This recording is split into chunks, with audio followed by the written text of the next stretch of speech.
Now that we've talked about how to reduce hidden biases in systems and at the individual level, I want to address the elephant in the room. Here I am offering advice on managing diversity, but let's be blunt. I'm a white person, I'm male, I'm straight, I'm able-bodied. I myself am not a great example of diversity in most workplaces. So what I'd like to do in this unit is to speak about the folks who are like me, from a majority or an advantaged group. If you're not the target of a particular diversity initiative for your team, basically how can you help? How can you be a good ally or a supporter of diversity? Well, I'd like to give you a few tips. The first thing to do generally is to proactively include yourself as a supporter. Remember we said that diversity initiatives are less successful when they're seen as being divisive rather than inclusive. Well, inclusion is really a two-way street, and one thing you can do is to offer help to the person managing that initiative. For example, if it's a mentorship program targeted toward people of color, see if you can sign up. By including yourself, you'll feel better about the initiative, and you'll also set a strong example for others. Another thing to try in meetings and other team dialogues is called step up, step back. What that means is that while you should include your viewpoint in team decisions, try to be mindful of when you're taking up more than your share of meeting time and try to then quiet down so that other voices can be heard. Remember that teams benefit when more people contribute equally. By being aware of the fact that the more time you spend talking, the less time available to others, you can be even more inclusive. So try to make a point of asking for others' opinions, especially if they tend to be a little bit quieter in those group settings. Now, part of letting others' voices be heard means listening to their constructive feedback when you do something to offend them, even if it can be a little bit tough or uncomfortable to hear.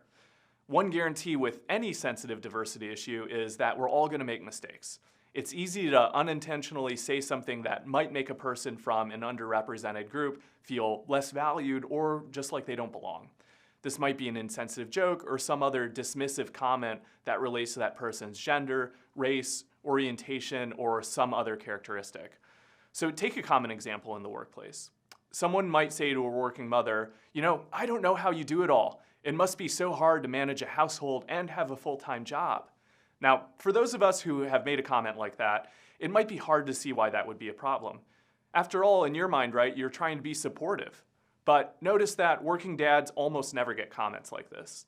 The hidden implication is women should be the ones to take care of children and not men. We expect men to be employees and parents at the same time, but we often assume that a woman either can't or shouldn't do both. So if you make a comment like this and you get called out for it, there are three things you should probably do. The first is to just sincerely apologize. This can be hard to do because most of us just don't see ourselves as racist or sexist, whatever the case may be. And when someone challenges an offensive comment we made, our automatic reaction can be to get defensive. So try to pause and just resist that feeling. Put your ego aside, and as a way to open the door to a good conversation, just say, I'm sorry, I didn't mean to be offensive, but it seems like I was. So let's talk about it. The second step is to seek to understand.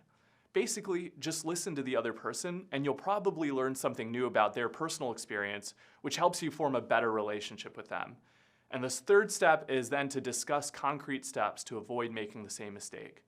This demonstrates to them that while you're not perfect, you have the positive intention of being more inclusive. Now, what I hope I've shown you is that even if you're not the direct target of a diversity initiative for your team, you can still help out. Remember to be proactive in including yourself, step up and step back, and be open to criticism. By following these steps, you can be a better supporter and ally of diversity in the workplace.